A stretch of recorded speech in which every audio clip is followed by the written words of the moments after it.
What's happening, guys? We're back. Hey, we got to win. How about that one? So, Monday Night Football. I mean, every once in a while, you just kind of got to push one out. You know what I mean? The thing is I spent 9 years with the Bengals, and the Monday night games, the primetime games were always a little tough. And I never understood why, but it just kind of happened that way. But the fact that Burrow went out and played and pushed through his calf injury. I mean, first off, we all knew the kid was tough, so that when nothing is new with what we're learning about Burrow. But what we're seeing from him is the fact that he can actually lead the team forward with, you know, kind of being not able to do everything he needs to do. I got some stuff I'm going to show you here in a little while about him not being able to necessarily push off that leg, and some of the throws aren't perfect, but really, in all reality, he led the team in the right direction, and it's it's good to see that he was able to do that. With it being a defensive battle, a 19-16 game, whiteout, it was really cool to see all the different, the whiteout with the whiteout on the field. I mean, I know they've done it before, but when you actually kind of look back at all the times, like I was there, we never had the whiteout, we never had the white helmets, and it's pretty cool to see all that and everybody kind of getting into it. Do a shout out to Marissa Contepelli. I see her stuff all the time. I know she's the reporter there for the Bengals, and there's some pretty cool stuff that they're doing, and with Chad Johnson around there, and I believe TJ Houshmandzadeh was there, and there was a lot of big name people that were at the game. So just having the fact that they went out and won on a Monday night, that's really good. Now, Ja'Marr Chase finally got loose a little bit. And what I'm going to show you is it doesn't always have to be the deep ball that gets Ja'Marr Chase going. Ja'Marr Chase is one of those guys that you can throw a 5-yard pass to Ja'Marr Chase and he can turn it into 80. It doesn't matter. And it's one of those things where if you give Joe Mixon the ball in space, he can make things happen. It's not necessarily always the deep ball that has to happen to make those things happen, but it was good. Now, the run game was non-existent through most of the game. And again, I think everybody kind of understands the way the Bengals work. But when they did hand it off to Joe Mixon, I believe that they were able to get things done, especially with the touchdown late in the game, which I'll get into, which was a very well executed play. One of the things that I think the Bengals defense really stood up to Matthew Stafford. They were able to get into his face. I think Trey Hendrickson abused that left tackle all night long. God bless the kid. I know he's a backup that came in. And Matthew Stafford, I was with Matthew Stafford for a couple years in Detroit. One of the absolute smartest quarterbacks around. One of the best arms. He's the originator of the no-look throw. But if you don't have time to do any of that, it doesn't matter. So the thing that they did up front was they really abused the offensive line, and they were able to get into Matthew Stafford's face and cause a lot of havoc.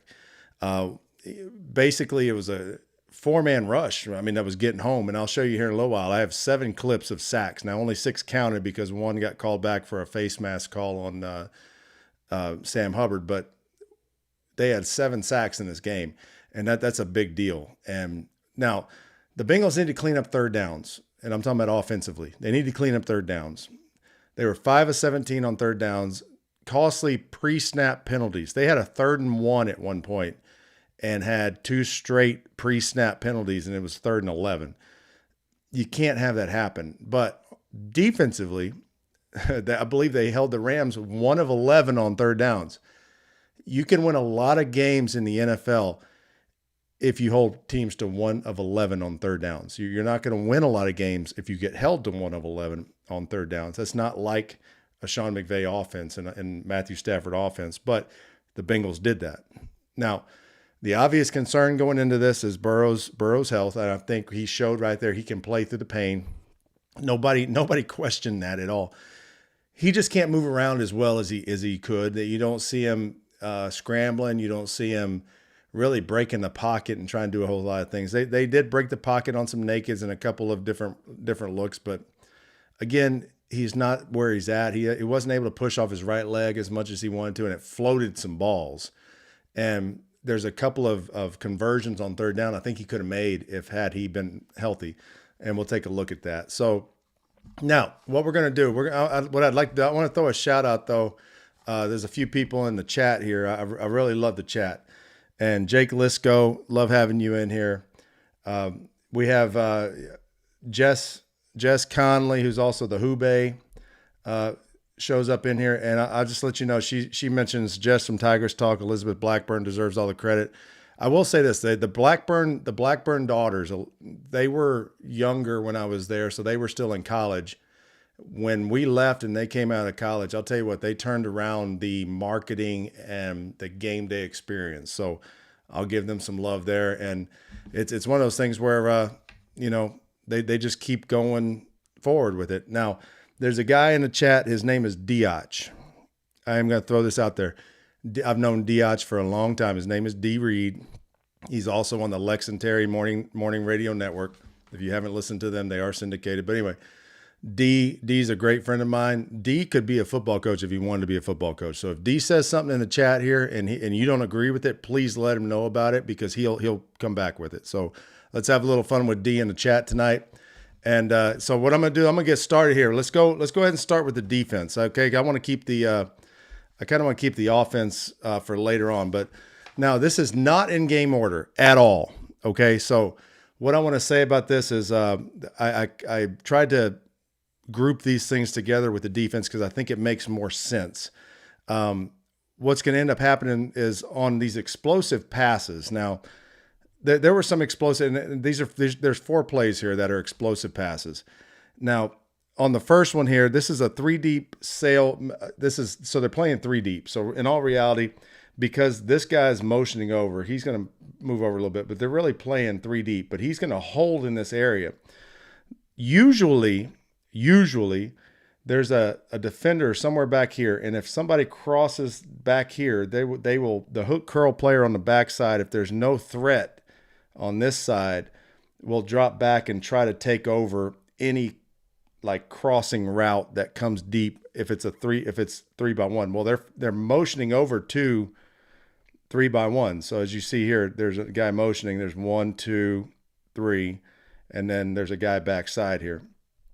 So what's going to end up happening, they're going to play action, and instead of number 3 that's usually going across the field right here, number 3 is actually running the sail route. He's running a go, and this number 2 guy is going to end up going across the field. That's a tough look. I'm just going to tell you, right, bottom line, that's a tough look. And like I told you, there's a guy on the backside that if it's cover 3, this hook curl player, you'll see it. It's going to happen here in a minute too, because the Jermaine Pratt got caught up in it too on a deep pass. But you can see here, he's got to kind of peel off with this deep cross. And again, when you've got a receiver running full speed, sometimes that's hard for those guys to catch up to. So that, again, that's how the plays are designed. You play action it to pull the linebackers up. And again, there's the guy that's kind of in limbo right there. And when this guy comes running across the field over here, that's going to be his issue. And you'll see right there, because right before this happened, there we go. Oh, there we go. You can see it kind of looks like 17 might be the one that's going to be crossing across the field. Well, the problem is when you get to this point, now 17 goes out, 12 comes across, and it causes a lot of issues with the defense, and that's where that happened. Again, that's a well-designed play by the Rams. That's something in that coverage that is just it's a problem in that coverage. All right, number 2. So cover 2. So the Bengals were running a really good, I call it tricky 2. And when you run tricky 2, it's like you line up in what doesn't look like cover 2, and then you end up rolling to cover 2. This isn't really the tricky cover 2, but they end up rolling out. There's your Tampa dropper, and you've got 5 underneath guys. So you have 5 under, 2 deep. And the problem is with this coverage is there's a lot of people like to call the honey hole. And what you see with the honey hole right here is there's a point where you've got your deep safety and you got your cloud corner. And if you can throw the ball somewhere in here, they've got to rally to it. And there's a point where that's where they end up throwing it right there. Just, it's a deeper honey hole shot, but that's what that was. And again, the Bengals did a great job. I'll show you here in a little while with the two interceptions were actually, I think, the same defensive call. And it was the same player and Logan Wilson that actually got both of the interceptions. It was crazy that it happened that way. But again, that's a honey hole shot right there. And they touched him down at the 3. And again, you can see here, they've got what I call a double A look. So you've got 2 linebackers there. You've got a D lineman, D lineman, D lineman, D lineman. And you see how they moved. You see how they moved up the running back. You just took the running back out of the pass concept at this point, because this is an Abby call, and I can get into Abby call. That's a whole nother podcast. Okay. I'm not even going to get into that. The Abby call, they're pushing. He's got that A gap. He's here. And it's if you actually look it up online, look Kyle Caskey exotic pressures, you can probably find it somewhere. But again, that's what they did, and they took the back out, and then, but anyway, when you get that cover 2 look, and he hit it right in the right spot. So it is what it is when it comes to that. That was a big play. Now, this is a deep cross, okay, in a 2x2 formation. So the back is going to end up taking, I believe he's going this way. The back's going to end up taking the flat defender out. So when they play action, you're trying to get these linebackers to step up. So see how they play action. It looks like run. And the back's going to end up going out here. Well, what he's going to do when he does that is he takes this flat defender out. Well, when this flat defender's out, remember I told you on the last one, I said there was a guy on the backside, and if somebody runs across, he's got to go play it. Well, this corner's got to respect the fact that this receiver's going deep. Now, all of a sudden, you've got Jermaine Pratt right here in a predicament. You can see his eyes kind of, if you zoom in on your phone, if you're watching it there, you can see his eyes are actually looking back in this direction. This guy's going to come crossing across the field. What's going to happen is he has to go back there and cover that. And right there, bam, you hit it right behind him. And again, this is nothing that is really like that exotic. People are running this all the time. And now, I will say this. There's a guy named Jeremiah Horn that's in the chat right here. Jeremiah Horn is a quarterback for the Denham Springs Yellow Jackets. I'm the OC for the Denham Springs Yellow Jackets. Jeremiah Horn, learn a little something tonight, brother. All right, here we go. All right, back to what I was saying. You can see right here where he's put in a predicament. So, again, they're finding a way to get the ball over the linebackers, that hook curl defender that gets put in a predicament where it's tough for them to cover. Again, you get the play action, and you can see right here, it's close. That ball is getting thrown right now. And watch, if it's a half second later, quarter second later, that's a sack. So again, you got to understand, the timing of this stuff is imperative for the offense, and the Bengals are close to being really good on defense. And again, they're doing what they do. Now, this is a voided cover 3. Okay, so when I say voided cover 3, normally cover 3 means you have 3 deep, 4 under. Okay, that would be cover 3. All right, big 3 on the screen there. If this guy were to blitz and they said we were playing 3 fire zone, it is 3 deep with 3 under right here. Well, what they're going to do is they're going to actually blitz these guys, and it's going to be 3 deep, 2 underneath. So you only have 2 guys under and 3 guys deep. What that does is you'll see when I play this play, they're going to bring the double-edged blitz here, which is a good blitz. They timed it great. You got 6 guys blitzing here. And what the problem is there's a big void right here. And this is why I call this a voided blitz. And that is an issue right here where if you get a guy that can just fall back into that void right there, that's how they were able to get that big play right there. And it's one of those things where teams that run the voided blitzes, they think they're going to get home.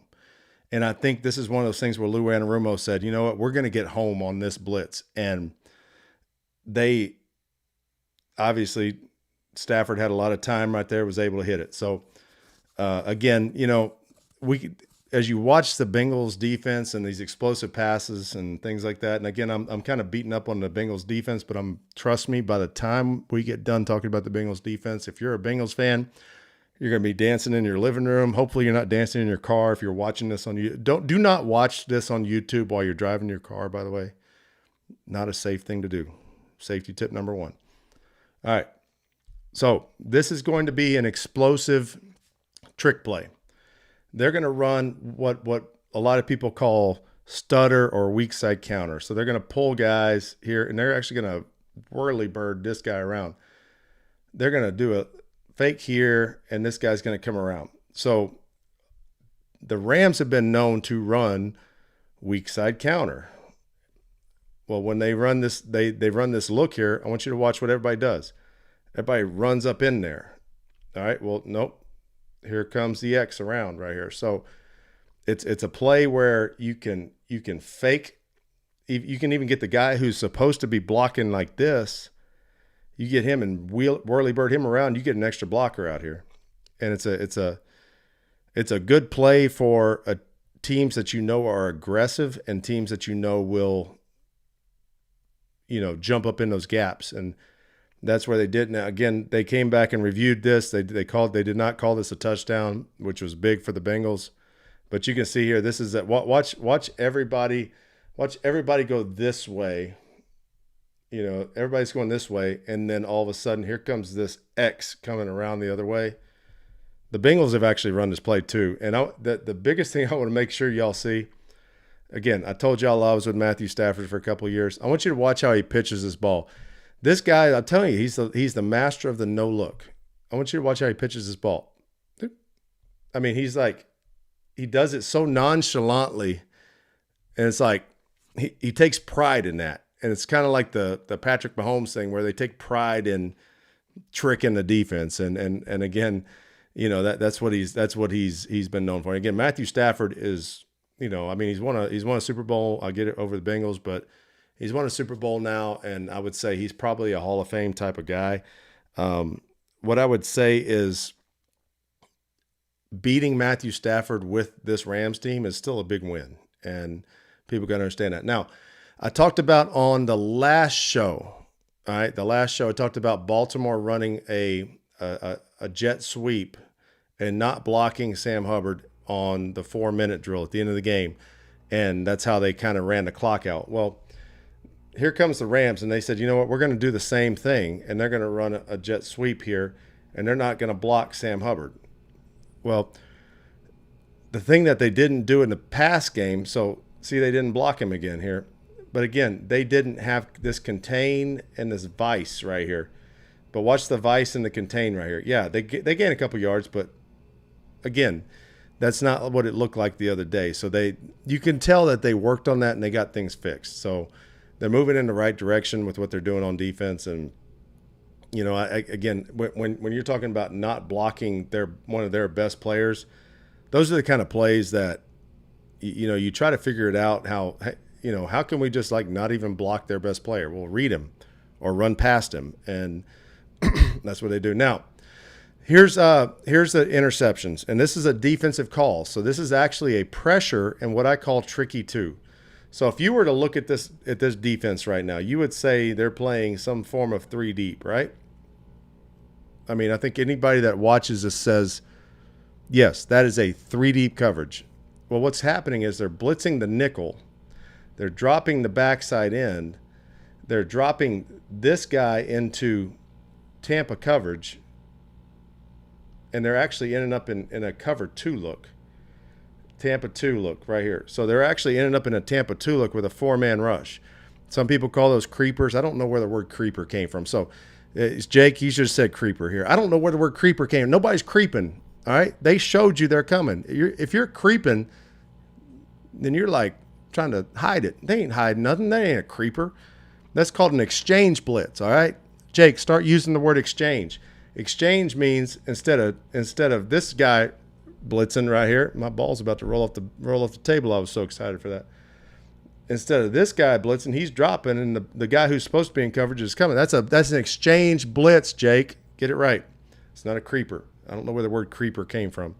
So anyway, if you look at this though, what's going to happen is they're going to. Sorry, I'm having a little. There we go. All right, got it back in order.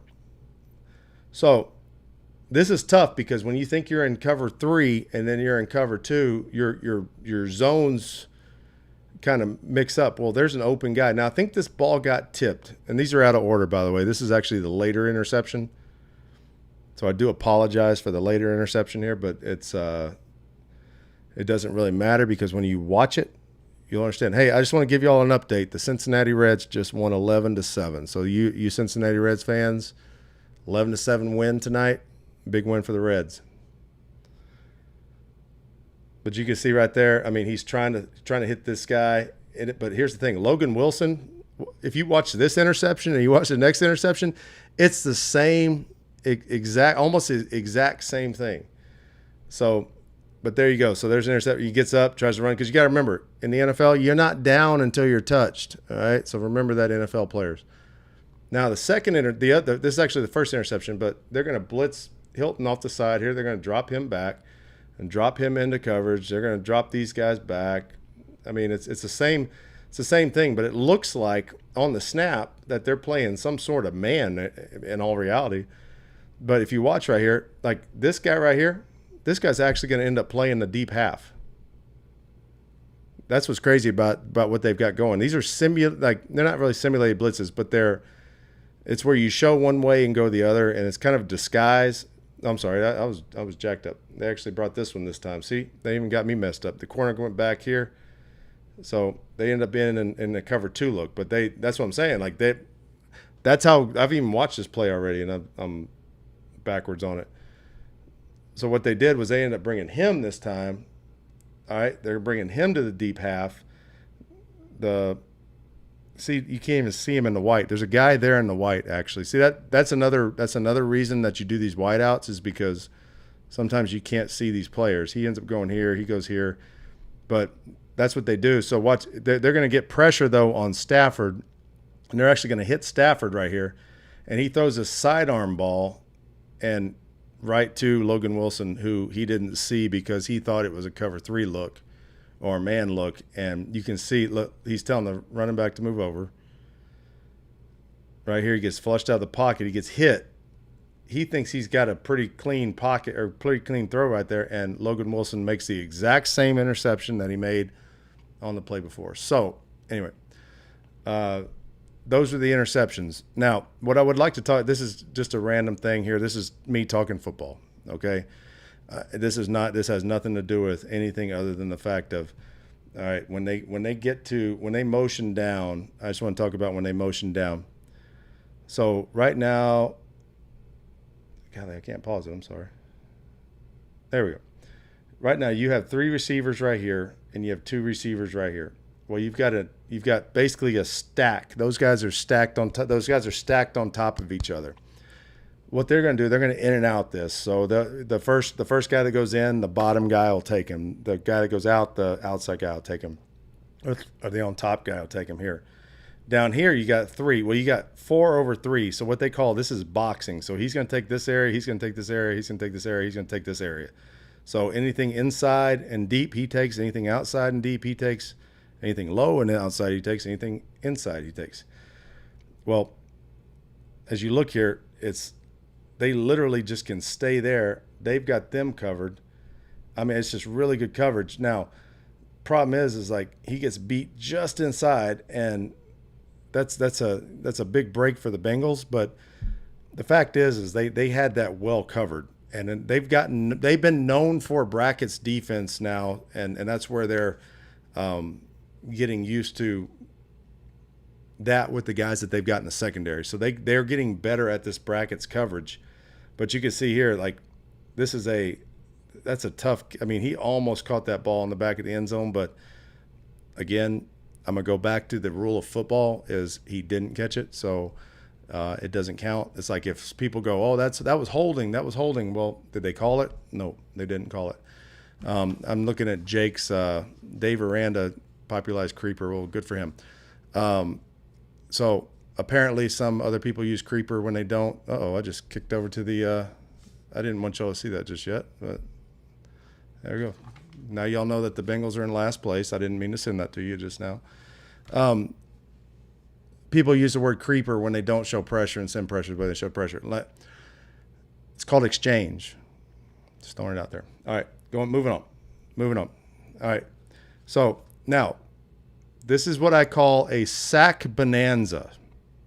All right, and whenever it moves over to on the bottom of the screen here, it's going to say sack bonanza. There's going to be 7 clips I'm going to show here. See, Reed's on top of his stuff. Christian Anders, what's up, man? I'm going to throw a shout out to Christian Anders. He is the worship leader at the Struma Baptist Church here in Baton Rouge, and he is one of the best guitar players you've ever seen when it comes to just going up and rocking the stage. So, but let's keep moving on. So, sack bonanza. I want to start with the first one. Now, Hendrickson is just abusing this guy. I'm not even going to show you the sideline. The sideline is not even worth showing. This is a quick snap. Now, I don't know who this guy is. His name's Zach Thomas, and I know he's not in the Hall of Fame. But if you look here, see how he's turned and he's lunging? That's because he wasn't quick enough to get off the ball and go block Hendrickson. Well, Hendrickson just totally abuses him. So there's number one. Now, that one did not get held up. That's why there's only, six. There's only 6 snaps in there. I want to shout out to Tom Brooks. Appreciate the super chat. Hey, the super chat is open, man. I love y'all. Super chat is awesome. I appreciate you being in here, Tom. Please send more questions. We will totally be on top of that. Hey, Peyton Puffer, you need to get some sleep tonight because he's also one of the Denham Springs Yellow Jackets. But this is his first week back because he broke his collarbone in a 7-on-7. I mean, that's the kind of guys I'm dealing with right now. Moving on to the next one. All right, so this is a TE, and Hendrickson comes free inside for the sack. Now, one of the things that's happening here, if you want to watch what really caused this sack, is watch the coverage. Really, these guys are all covered, and that's where you can create sacks with coverage sacks. And now here's what I want you to watch though. They're going to bring a TE around on this one, and it's going to be right. Bam, there goes Hubbard right there. And again, is that one of those things where you're kind of like, oh, well, he needed help? No, trust me, Hubbard was whipping them too. So look at the next one. Now, this is a 3-man rush. Mind you, it's 3rd and 18. It's 3rd and 18. 3-man rush. Now, what does a 3-man rush do for you in 3rd and 18? Well, you got to remember, there's 8 guys back here dropping. So that also means you've got 3 guys covering 5 if he even gets out. So you're talking about 3 over 4, possibly 3 over 5. Now, what's going to happen is you're going to watch Hendrickson go inside. Well, he causes Stafford to have to get out of the pocket. Well, here's B.J. Hill. Well, B.J. Hill's staying in his rush lane. That's one of the big things I've said over the past few weeks. Stay in your rush lane. Now you'll make the sack. And this was the one that got reviewed. Ended up saying he was down. His knee was down. And good review by the NFL, or I'm assuming this was by the NFL because I believe it was. But you can see how, I mean, that's not a good look right there if you're the Rams. Like that's a tough deal. You got a 3-man rush. You got 2 guys on him. You got 1-on-1 here, and really you had 2-on-1 with the back, and you're still getting brought down. So, those are things that they're going to need to get cleaned up. Now, moving on in the sack bonanza, because that's what we're talking about right here, because the sack bonanza is kind of fun. Trey Hendrickson, again, I hate to talk about abuse, but he's abusing this left tackle. I mean, it is what it is. So this is one of those things where he's probably in over his head. Now, again, you see how he's lunging? So you offensive linemen listening out there, you see how he's on his toes? I mean, he's ballerina right there on his toes, and he's lunging his hands out there. That's not where you want to be. You want to have your body in between the defender and the quarterback. You want to have your butt facing the quarterback. If there's a camera in your butt, it's facing the quarterback, and you should see the quarterback every time through the camera in your butt. I know that sounds crazy, but that's the way it's taught. Right there, not a good look. So, moving on to the next one. Here's my it's funny because I said Hendrickson beats Thomas around the edge because Thomas bends at the waist and lunges. That was my comment on my sheet here that I'm looking at. This one actually says same exact comment as the play before. So if you want me to read it again, Hendrickson beats Thomas around the edge because Thomas bends at the waist and lunges. So if you watch this guy right here, he bends at the waist and lunges, and Hendrickson has another sack. And there he goes. Think. Sorry, Matthew. Doesn't matter how many hours you spend in your van watching film on the way to work. If your left tackle is in that position right there, it's not a good look. So that's where they've got to kind of get that figured out. Now, this one here, this is an overload blitz. Now, this I want you guys to keep this in mind. Anybody that's watching this video right now, keep this in mind because the Rams are going to run basically the same blitz here in a little while that this blitz is being run by the Bengals. The Bengals halfway picked it up enough for the pass to get off. The Rams did not. So they've got 3 D linemen up here. They've got a D lineman right in there. They've got Dax Hill on the edge right here and 2 linebackers on this side of the center. It's called an overload double mug blitz. And the only reason this thing works, and I'm going to tell you why, is because of Logan Wilson. There's a reason that Dax Hill was so wide open off the edge right here. It has nothing to do with Dax Hill's this great player, and I'm not saying he's not. Don't get me wrong. What's going to happen is you have 2-3 guys. So you have 3 guys to block 4 on this side. Normally what they do is that what they're going to say is he's going to sit here, but if he drops, he'll block him, and then he'll go out and block him, and he'll block him. So you got it blocked. Or if this guy blitzes and this guy drops, he'll sit here and then come out and block here if that guy drops. I want you to watch. He steps all the way up before dropping out, and then he blitzes, and he blitzes. And the problem is right here, you buy everybody. 70 was bought by Logan Wilson. 23 was bought right here. 79 is bought right here. He's free. Now watch Logan Wilson. He drops out. He's not even rushing. So he's actually in coverage.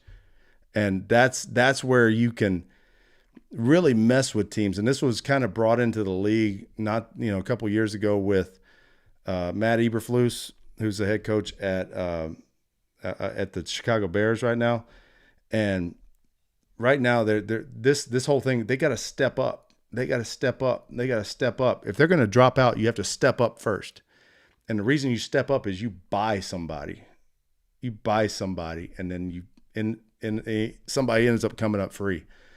And that's where these exotic blitzes are really coming in handy with a lot of these teams. So moving on here. All right, last one. I know you guys are tired of watching sacks, right?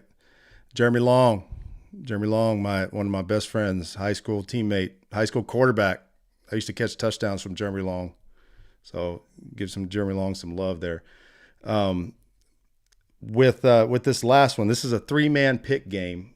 All right, they're going to do this, and sometimes you just got to have a little fun with it. And with the pick games, it all depends on if they can pass it off.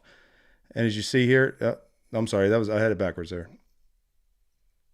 This one actually came around the other way. This one's going to be here. So as you see here, what happened when he stepped up? He bought it. Again, it goes to buying defenders. Buying defenders.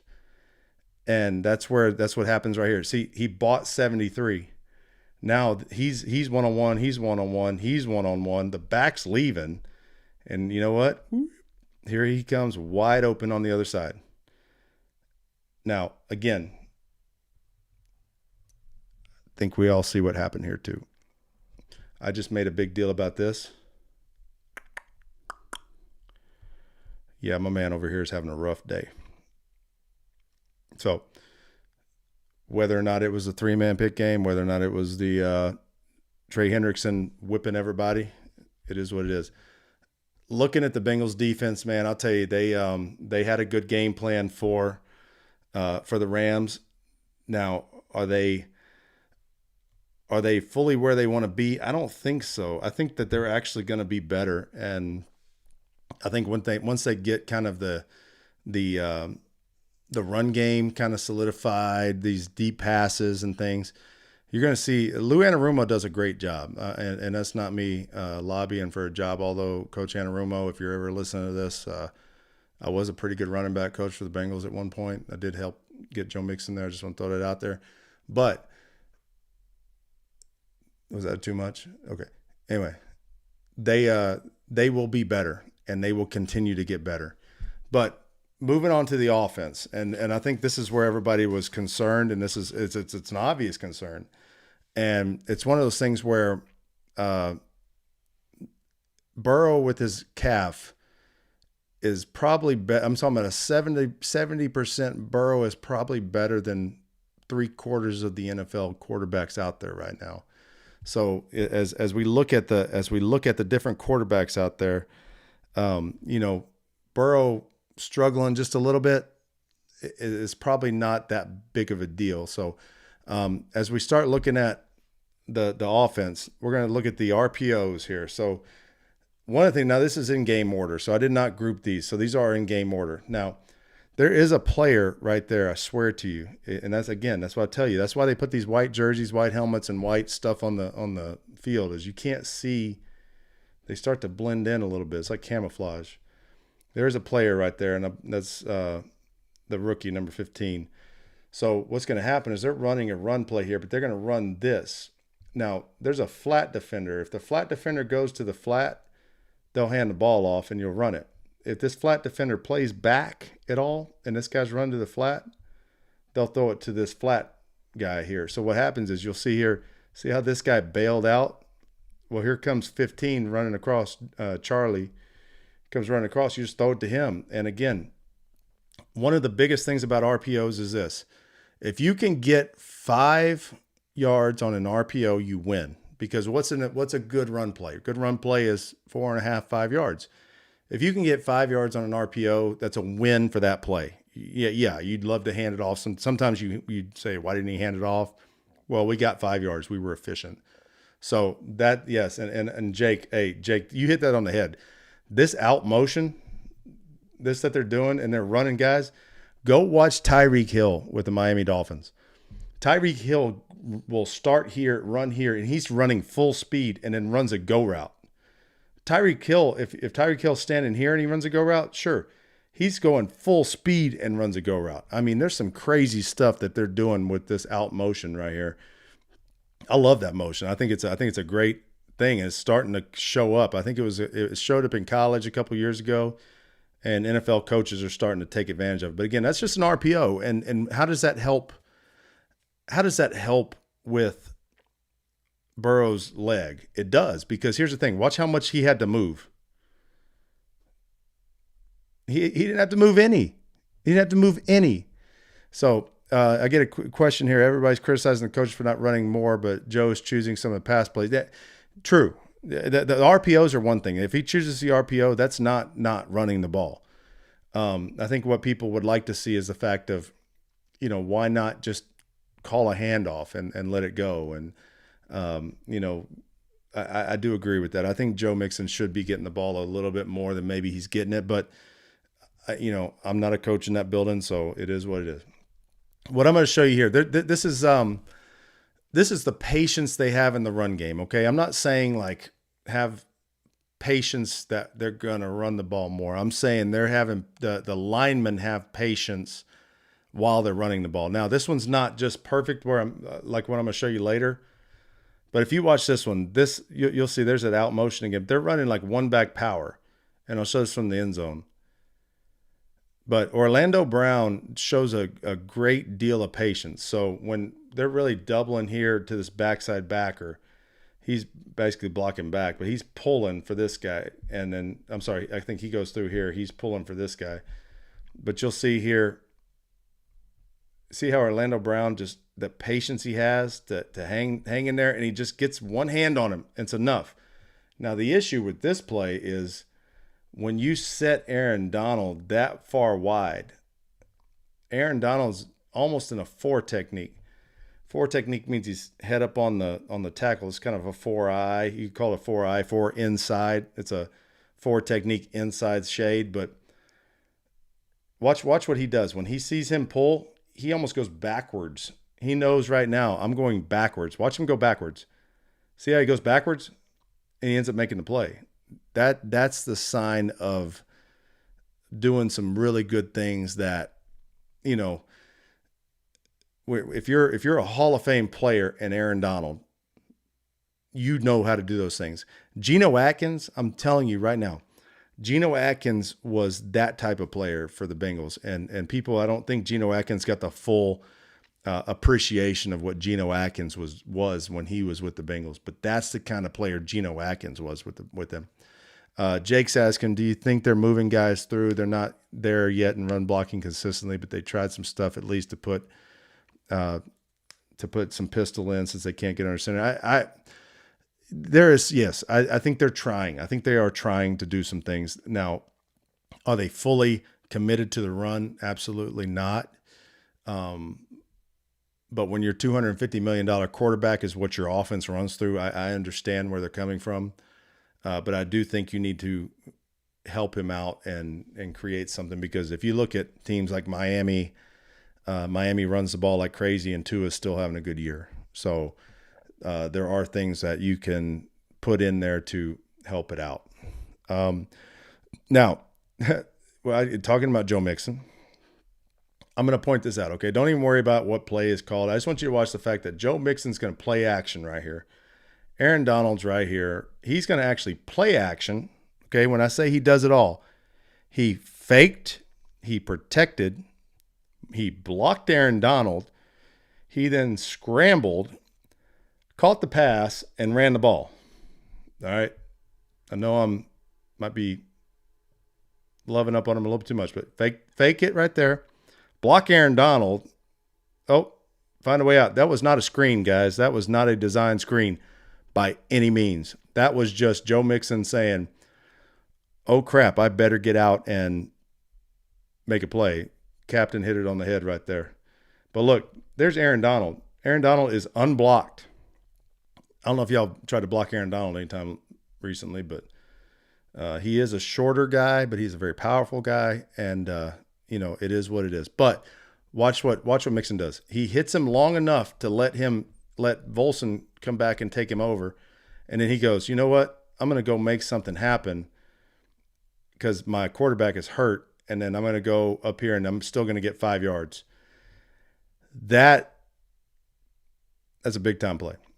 So now we talk about the RPOs. So this is going to end up being a run to the right, and Chase is going to run basically like a little pop pass, little stick right here. You're reading this area right here. You're reading the defender in this area. Well, the defender in this area blitzes. Well, if the defender in this area blitzes, then you throw it to the receiver in that area, and that is right there, Jamar Chase. And you can see right there, how much did Burrow need to move? Barely any at all. So these are the type of plays that they're trying to create right now. So when you motion Boyd over, okay, nobody came. Well, he blitzed. Well, there's nobody in that voided area right there. And again, watch Burrow. He barely even moved his feet, and he ends up completing the pass over here. Now, Could you have handed this off? Sure, you could have handed that off. But again, at this point right now, you don't have anybody blocking him.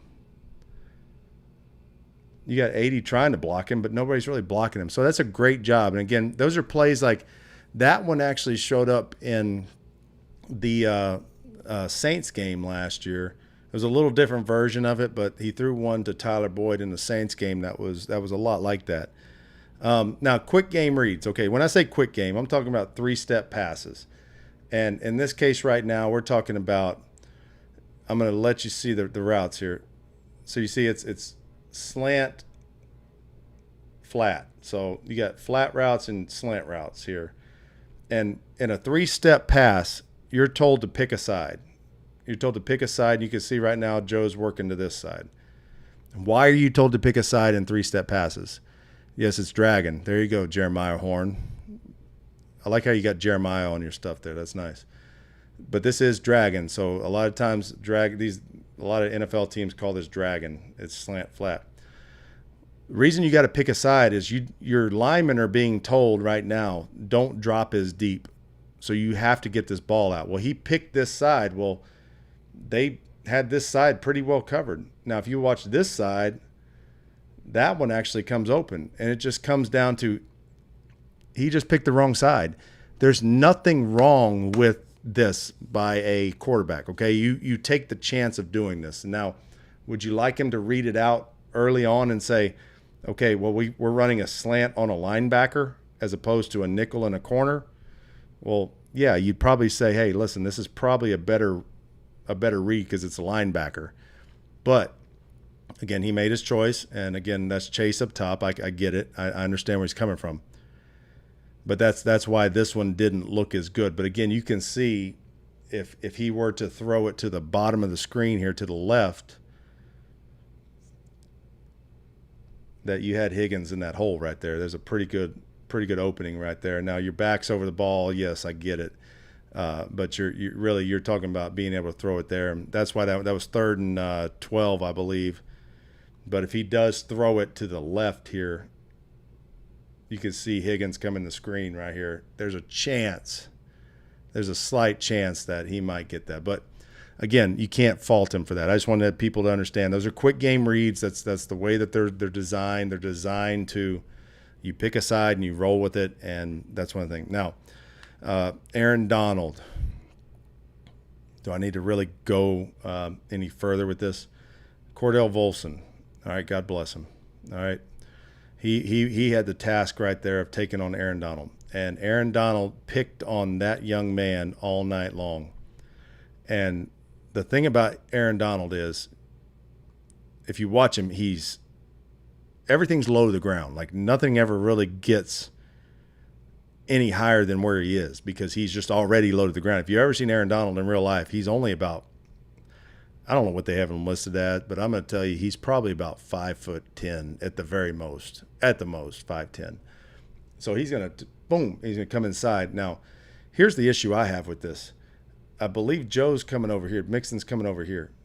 So with that being said, Mixon's blocking this guy. You can see the line is blocking this way. Why are they not on him quicker? Like if you know that's Aaron Donald right now, forget this guy. Go over here and get on Aaron Donald right here. And you can see it's that split second that allows guys like Aaron Donald to be able to break through. And it doesn't, you cannot lose a half a step on any of this kind of stuff. Jerry asked why quick game on 3rd and 12, because you can throw a slant for 12 yards if you really want to. I wish you would learn that because you could throw those too. Yes, I'm talking to my players right now.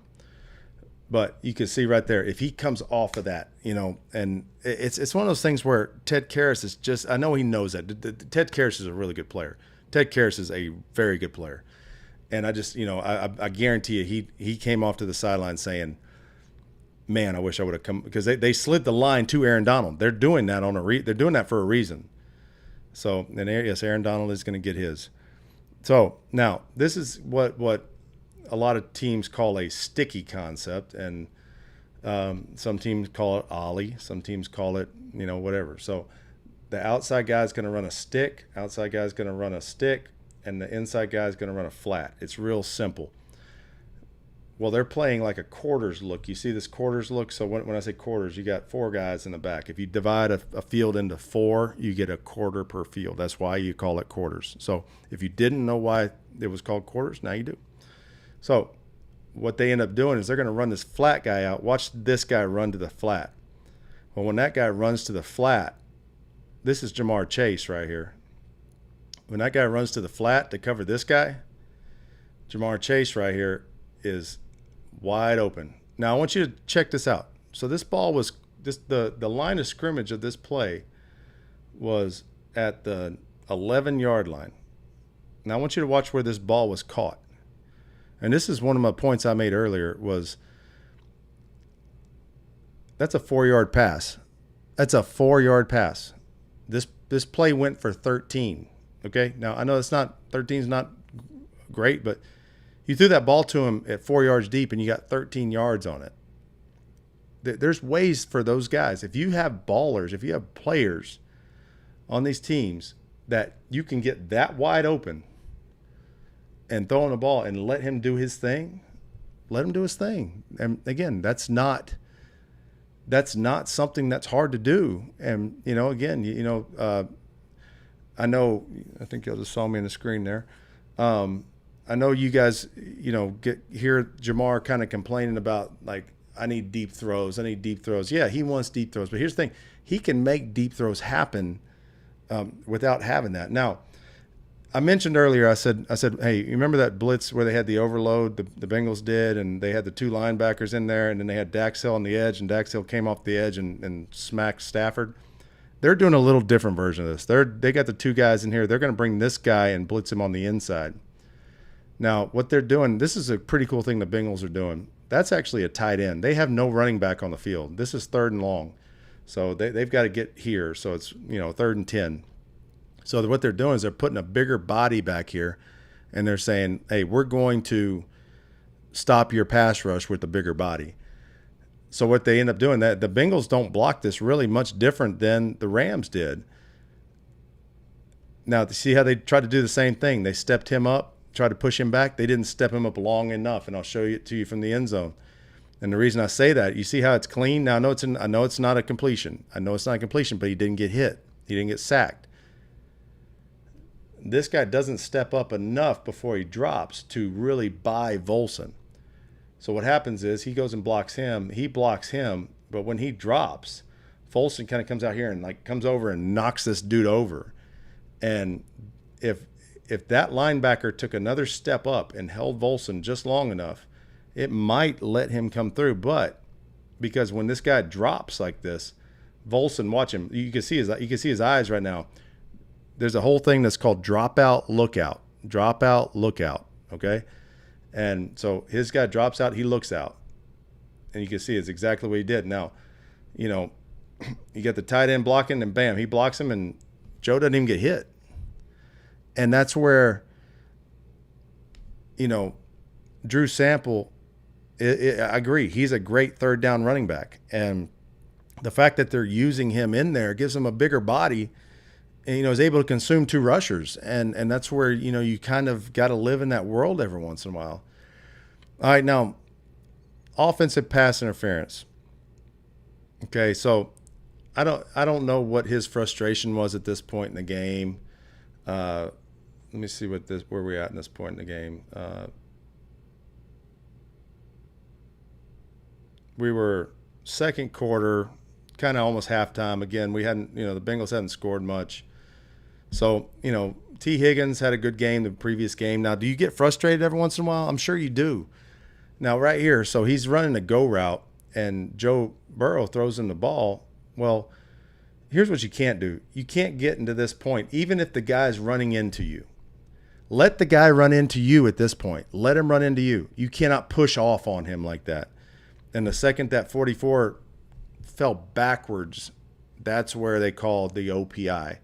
And again, was that frustration on his part of wanting to get the ball more? I don't know. But you can see right there, you can see the push off right there. And you just cannot extend your arm. If you extend your arm at all, they're going to call it on you. And right there, if he doesn't extend his arm, 44 might run through him, and it might be DPI and get the ball down here. But again, that, it obviously took away a big play.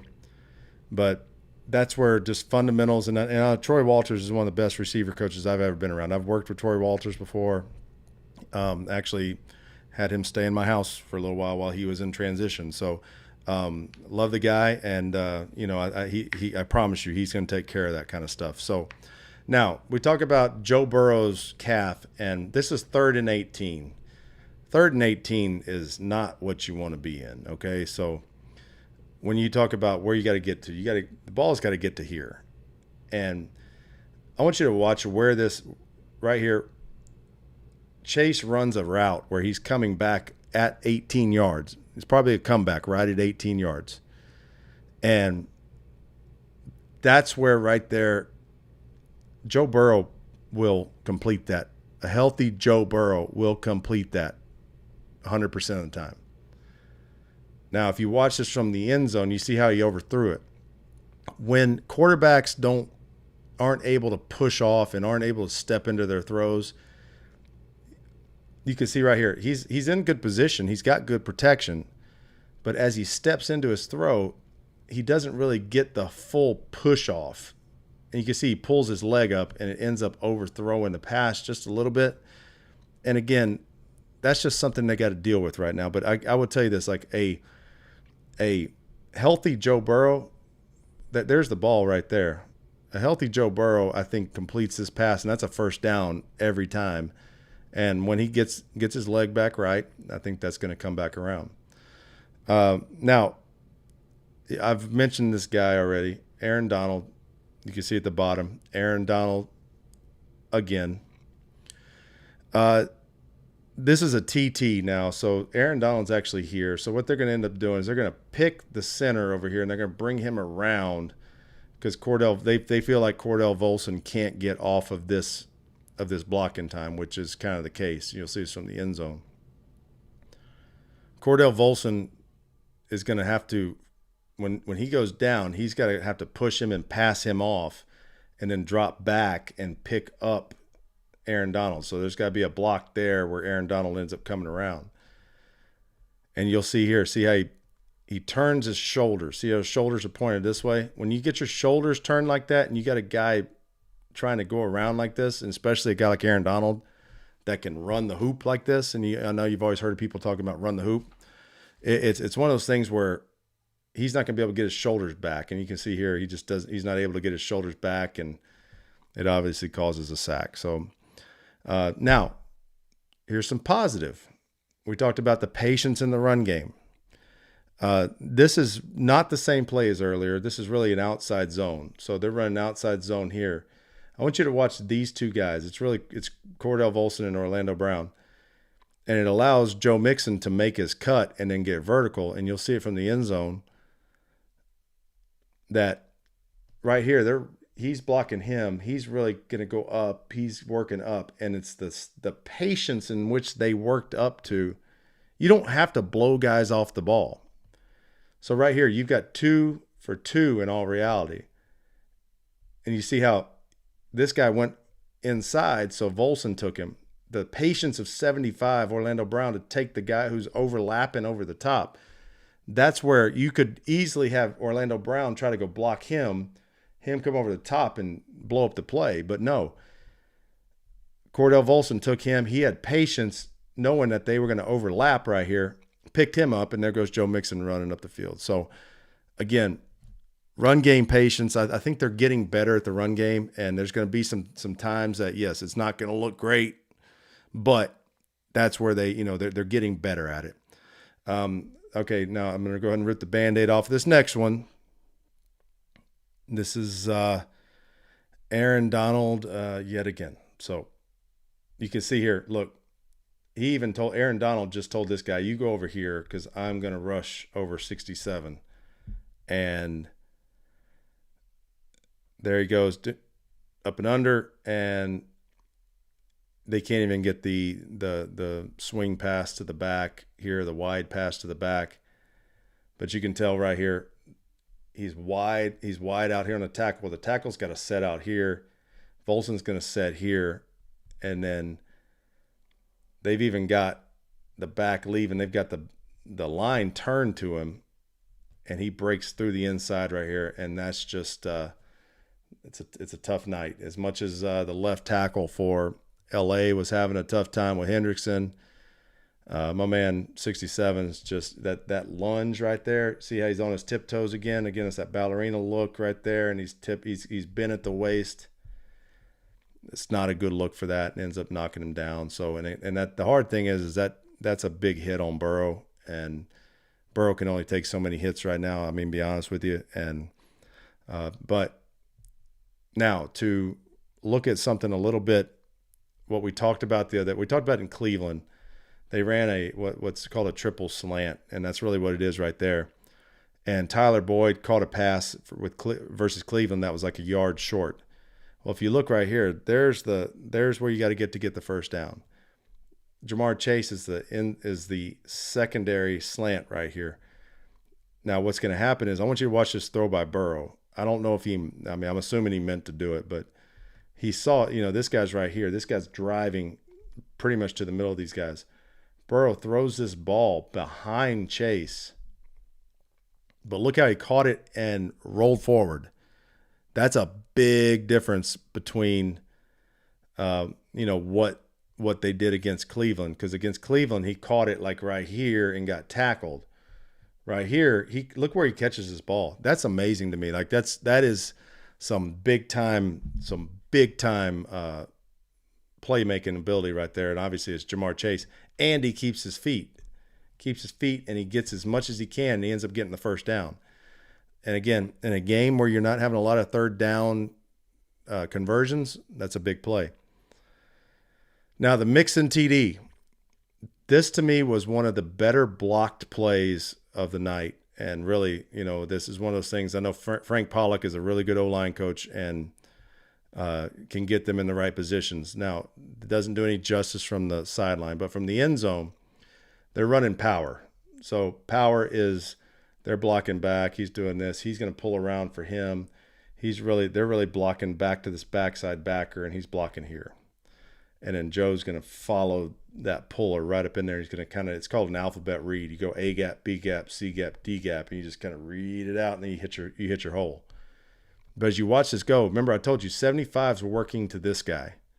75's not working to this guy. 75's going to double back to him because the puller is pulling for him. So watch the guy the puller's pulling forward. Puller pulls forward, runs out of the play. So he just kind of keeps going. But Orlando Brown has patience, helps out Sample over here, helps him out, and watch the patience. Boom. He's right on this guy. That's the block that sprung the touchdown right there. And there you go. And then Joe Mixon does his things, jumps in the stands. I think everybody's happy at that point. Yeah, jumped in the stands right in front of you, didn't he, Captain? I know you sit right over there, man. That had to be kind of cool for you. So moving on with the run game. I just want to point this out because this is more of a pride thing. And let me show you this is fourth quarter, first of the fourth quarter. It's 16-9. Nothing's really been working. It's 2nd and 6. Okay, so you get the ball handed off. Just basically it's just a simple play right here. It's like a duo play. And actually, I think this was this was outside zone. So look, I mean, nothing's really happening there. So what you're saying there is, okay, Joe's got to put his foot in the ground. It's called a dirty 4. Okay, if you don't, you get to this point right here, you're gonna get a dirty 4. Well, the thing is like I believe he gets a dirty 8 right here. But watch how hard he hits. Now watch the rest of the offense come in there and push it. Those guys want to run the ball. Those guys just want to run the ball. That's nothing more than the want to, because these guys believe in what they're doing, and Joe's going to do this. Now, look, you got a hat on a hat, and Joe's going to hit that hole right there. It closes on him, but watch the rest of these dudes right here. That's what's impressive to me. The rest of those dudes say, screw that, we're going to go push you forward. And that right there, when you have that many white shirts still pushing you at the end of a play, you're doing something right. And, it's, and Jake, I know you said something about outside zone from the gun is tough. It's not necessarily all that tough if you do it correctly. You just gotta block it as a mid zone. You don't block it as an outside zone. You don't block it as if you're under center. You block it as if you're in the gun, and that's where the difference is. And I think people are starting to come around to not blocking as wide on those outside zones. Now, this is an impressive interception by the Rams, and I just want to throw this out there. Like, this is a great throw. This is an amazing throw. Now, can this route come in just a little bit more? Because here's the thing. If you're a receiver and you're kind of fading your route, you're losing ground on your route like that, this guy that's following you can undercut you. And what that means is if you're going here, he can come under and try to intercept the ball. Well, he tries to do it. Now watch. I mean, this ball is caught by most receivers, and I'd say most defenders don't make that play, or they just knock the ball out. From the end zone copy of this, you can barely see it, but he basically sticks his arm out to try to break the pass up. He's got his arm just stuck out to break the pass up right here. And he kind of like, the ball sticks to his hand and he comes down with it. I mean, I don't want to say it's a lucky interception, but it's just one of those where I'm not sure if that happens 9 out of 10 times. That might happen 1 out of 10 times. And again, that's just one of those things that happens. So, you can't really fault other than maybe the route coming in a little bit flatter. And then I hate to end on a negative note, but we talk about the run game, and I just want to make a point. That guy's a good player. These guys are pretty good linemen. They're getting better at the run game. There's certain people that are going to be wearing yellow jackets, okay? Gold jackets, if you want to say gold jackets, okay? Number 99 will be a first ballot gold jacket wearing guy. Now, what's going to happen here, he's going to up and under the lineman, Alex Kappa, and I just want you to watch what Joe Mixon does, though. That's Aaron Donald on Joe Mixon. Nope, not going to let you tackle me, but at least he fought through it. But point being is this. People that want to give the running back, if they want to blame the running back because he's getting hit in the backfield, listen, I don't care who you are. That guy right there is going to cause havoc, and he's going to get his. I think somebody has said that, over and over again about, Aaron Donald, and he can blow up a run. Again, Geno Atkins, I will tell you this, in the 8 years I was together with Geno Atkins in Cincinnati, I'm not sure we blocked him one time at all in training camp going against him. I don't think we blocked him ever. Like, if we did, it was because we double or triple teamed him or had a back chipping him or something. I mean, guys like that are it's tough to block. And again, I don't want people giving Joe Mixon a hard time when the first thing he sees after he gets the ball is number 99 Hall of Famer in his face. So that's going to happen when you play Aaron Donald. Bottom line, that's just going to happen. And again, it's one of those things where the Bengals offense, yeah, it struggled, but they won the game, and they won it with Burrow, and they won it with him, being able to still manage the offense. So yes, the mods are really arguing in here. It's okay. Listen, hey, we're all a family, and they'll come around. One of these days, they'll understand when Coach Caskey sees them. They're gonna chill out, because coach voice will start coming out on the moderators. But the Bengals are going to be in decent shape. Now, looking forward to what they've got going on. The Bengals travel to Nashville on Sunday for a 1:00 game Eastern time to face a Titans team that honestly doesn't look like the Titans team that's been hanging out lately. Ryan Tannehill has thrown 1 TD, has 3 interceptions in 3 games, and been sacked 13 times. What I just watched with the Bengals defense is they can get to Ryan Tannehill if they want to. The thing that's really kind of concerning for the Titans, and it's good for the Bengals, is Derrick Henry right now only has 163 yards in 3 games. That's a 3.2 yard average and has 1 touchdown. Now, Derrick Henry has rushed for 163 yards and a half before. He's rushed for 3 or 4 touchdowns and a half before.